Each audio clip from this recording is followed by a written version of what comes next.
हमसे ब्रह्म ज्ञान प्राप्त करने के अधिकारी नहीं। आपसे ब्रह्म ज्ञान प्राप्त करने का मुझे अधिकार नहीं? ऐसा क्यों भोलेनाथ? गुरु बिना ज्ञान नहीं नारद।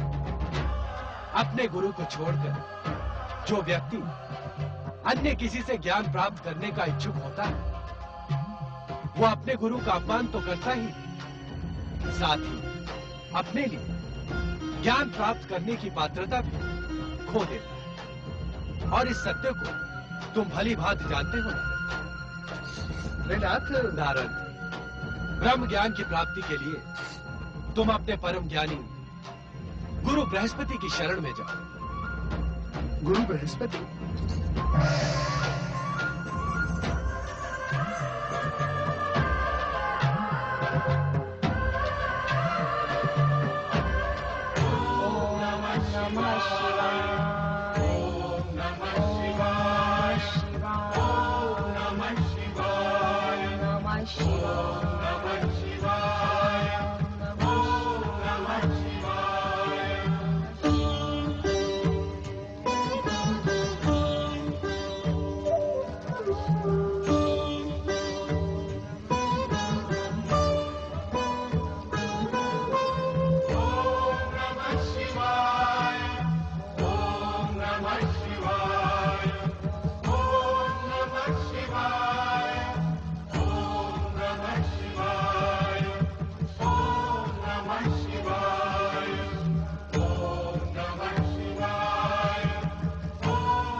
देख रही हूँ स्वामी, आप इन पुराने आलेखों को देखकर अत्यधिक प्रसन्न हो रहे हैं।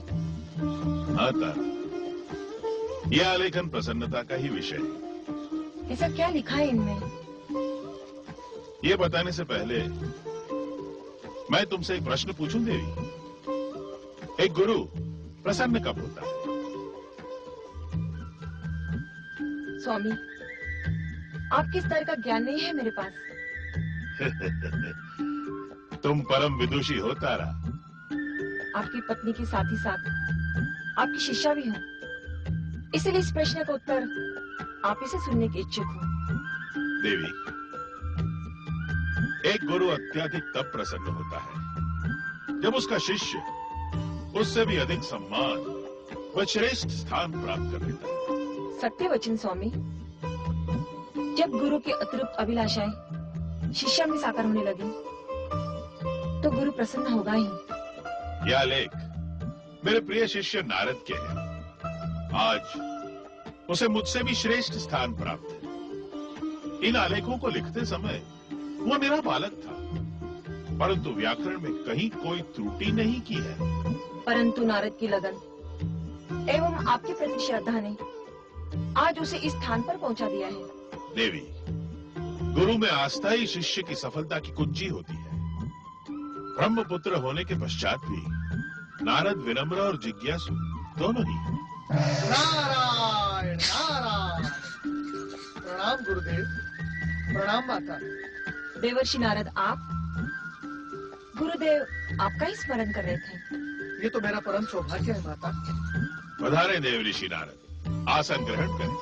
नारायण नारायण। शिष्य गुरु के सामने आसन ग्रहण करें, ये शिक्षा तो आपने मुझे नहीं दी गुरुदेव। नारद, तुम मेरे शिष्य अवश्य थे, किंतु अब आदरणीय एवं देव ऋषि हो। तुम्हारी उपस्थिति मंगलकारी एवं आनंद का प्रतीक मानी जाती है। गुरुदेव, मैं भले ही महान से महान पद प्राप्त कर लूं, परंतु उसका श्रेय आपकी दी हुई शिक्षा को ही जाएगा।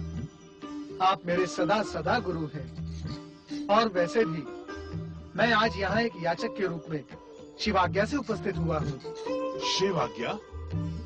कहो शिष्य श्रेष्ठ नारद, कहो। गुरुदेव, सर्वप्रथम आप आसन ग्रहण करें।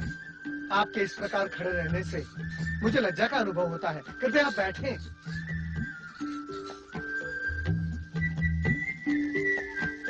अब विलंब न करो नारद।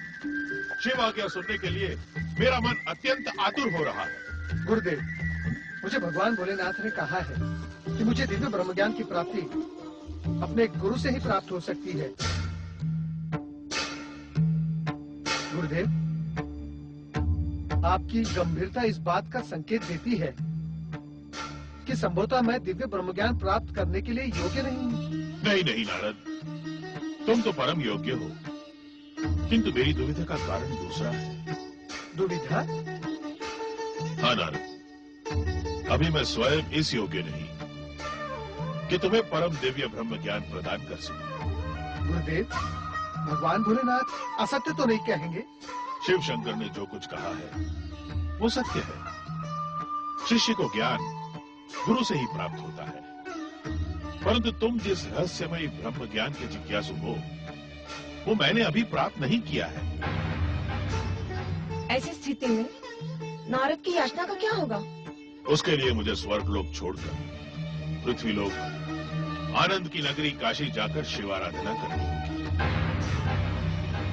जब भोलेनाथ मेरी तपस्या से प्रसन्न होंगे तब मुझे ब्रह्म ज्ञान प्रदान करेंगे एवं मैं तुम्हें प्रदान कर पाऊंगा।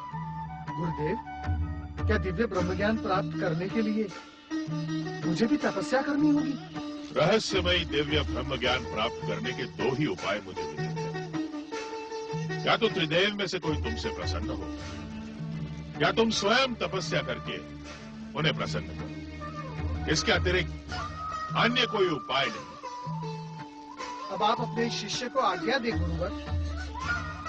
नारायण नारायण। ओम नमः शिवाय। ओम नमः शिवाय। ओम नमः शिवाय। ओम नमः शिवाय। ओम नमः शिवाय।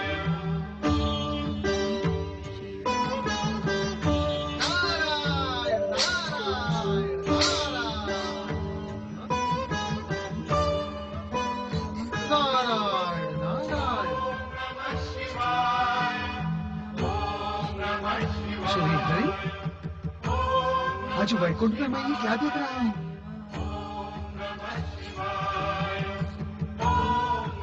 श्री हरि, श्री हरि, आपकी अनुपस्थिति में वैकुंठ को तपस्थली के रूप में देखकर मैं अत्यंत आश्चर्यचकित हूँ। कृपया प्रकट हो। श्री हरि, कृपया प्रकट हो और मेरी जिज्ञासा को शांत करे। श्री हरि, शांत करें।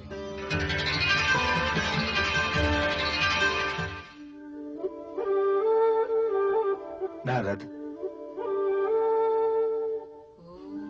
नारद, ब्रह्म ज्ञान की जिस जिज्ञासा को लेकर तुम वैकुंठ लोक आए हो वो यहाँ भी शांत नहीं होगी। क्यों प्रभु, क्यों? ऐसा क्यों? जो दिव्य ज्ञान हमने भगवान शिव से प्राप्त किया है वो हम उनकी इच्छा के बिना किसी अन्य को प्रदान नहीं कर सकते। तो फिर ऐसी स्थिति में मैं क्या करूं श्री हरि? वो मार्ग भी तुम्हें देवगुरु बृहस्पति ने बताया था कि तुम आनंद धाम काशी नगरी जाकर शिव आराधना कर उन्हें प्रसन्न करो। क्या इसके अतिरिक्त अन्य कोई उपाय नहीं? शिव इच्छा से तो अनेक मार्ग प्रशस्त हो सकते हैं नारद, किंतु मैं तुम्हें इसके अतिरिक्त अन्य कोई मार्ग नहीं बता सकता। ओम नमः शिवाय। अपनी माता लक्ष्मी को देख रहे हो नारद? उन्हें तपस्यारत देखकर आपको आश्चर्य हुआ था और आपने हमसे प्रकट होने की प्रार्थना की थी, किंतु जब हम स्वयं आश्चर्यचकित हैं तो आपके आश्चर्य का समाधान कैसे करें? श्री हरि, आप तो प्रत्येक रहस्य का रहस्य जानते हैं, फिर भला आपको आश्चर्य कैसा? नारद, इसीलिए तो हम स्वयं वैकुंठ लोक से अदृश्य हुए थे। परंतु क्यों प्रभु? जब धन समृद्धि और वैभव की देवी ब्रह्म ज्ञान की आकांक्षा करे नारद, तो क्या ये आश्चर्य की बात नहीं? किंतु इनकी ये इच्छा कभी पूर्ण नहीं होगी। ये तप योग की जगह कहीं हठ योग न बन जाए, इसीलिए हम यहाँ से अदृश्य रहे नारद। माता, कृपया आप मुझ पर रोष न करें। आप श्री हरि विष्णु को प्रसन्न रखने का प्रयास करें। मैं केवल इतना निवेदन कर सकता हूँ।